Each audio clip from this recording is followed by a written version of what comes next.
Hey guys, I'm carrying on with my cute Halloween theme by making more little cuddlies. This time it's a cat on a pumpkin. Don't worry, this one doesn't move.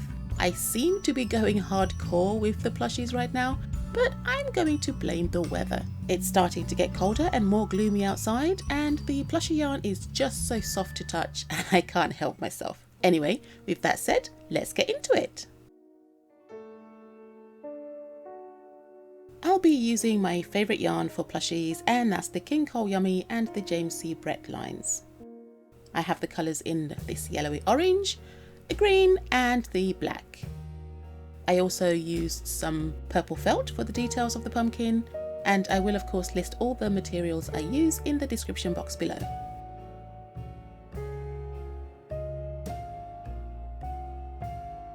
I started with making a large-ish pumpkin. I did this by chaining the number of stitches I needed to get the height of the pumpkin I wanted, and then used half double crochet stitches in the back loops to grow the width. The ridges then create the illusion of a pumpkin's segments. When I had the desired width I was after, I joined the two edges together to make a tube. I then used my large plastic needle to close the top and the bottom off, making sure to thoroughly stuff the inside before sealing everything shut. If it seems like I have rushed through this process, that's because I kinda did. But also, you should know that I do have another video where I go into more detail on making these, so please go watch that if and when you can. I will include all the links for you in the description box below. Of course, this is a Halloween pumpkin, so I cut out some felt pieces for the eyes and the mouth and sewed them onto the front to make a face. You can of course use fabric glue for this part too, and in my case I actually did use both. I used the glue to help me position the pieces and then sewed them for the added security.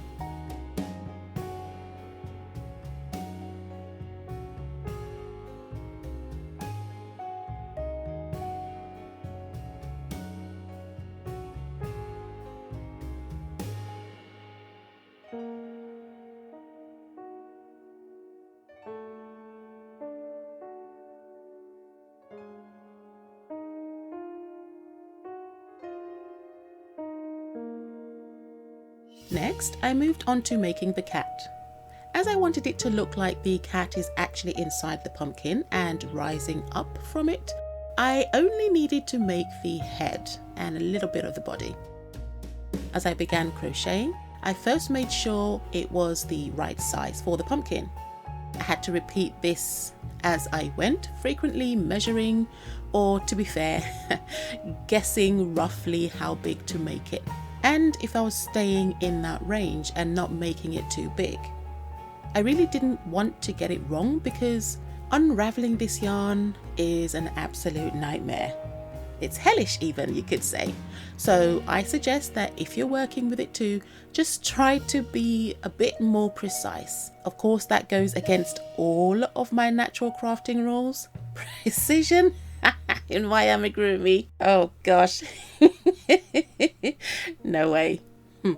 Freeform crochet is great for experimenting and trying new things, but it also means mistakes, and sometimes you just have to rinse and repeat until you get what you need. That is how I prefer to work, but in this case, using this yarn, trust me, you want to be as neat as possible and precise as possible.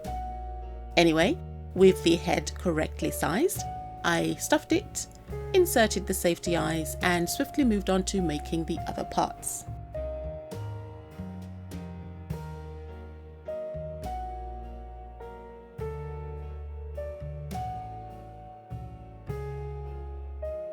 Next, I crocheted some simple cat paws and a longish tail, all of which were just short and long tubes.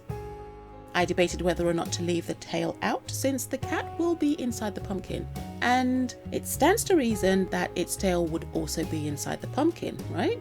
So it's really a case of to tail or not to tail.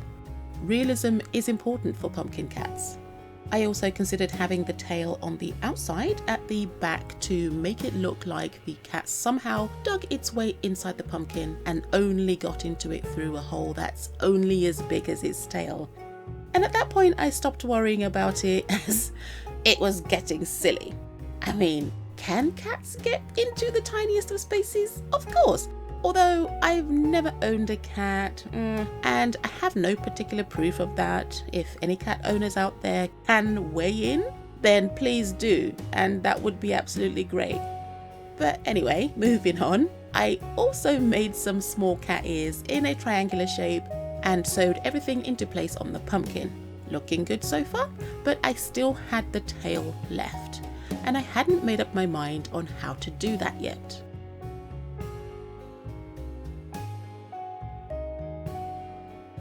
I also decided to add a little cat collar. This, to be fair, that was my mistake. It was a last minute thing and I decided to add it because there's just something that didn't seem right.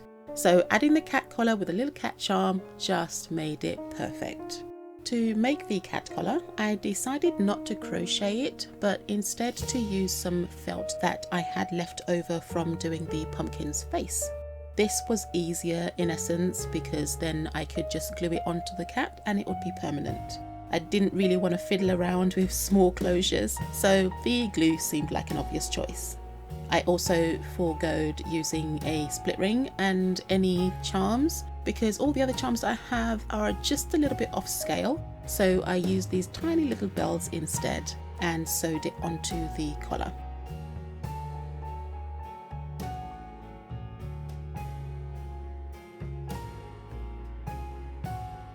Leaving the tail alone for a few days, I moved on to the top of the pumpkin. This is where I needed to add the pumpkin stalk, and I wanted it to go on top of the cat's head. I crocheted a circle large enough to sit on top and then added a small stalk to it. Nice and simple, nothing complicated here. So while I finish off the top of the pumpkin, I realised I still have the dilemma of the tail. In the end, I've decided not to make a decision. Instead, I'll leave it up to you to decide. So both versions are coming right up. Let me know which one you like better and why in the comments below. And with that, I'd just like to say thank you all for watching. And of course, if you'd like to see more, then please like, share, comment, and even consider subscribing. If you're feeling generous, then also please consider buying me a cup of coffee on Ko-fi. The link to my Ko-fi page will be included in the description box below, and any and all donations will be greatly appreciated. And don't forget to hit that bell button to be notified whenever I upload a new video. And as no one has ever said before on the internet, here's my pumpkin eating a cat. Or is it the other way around? Enjoy the beauty shots and I'll see you in the next one. Bye!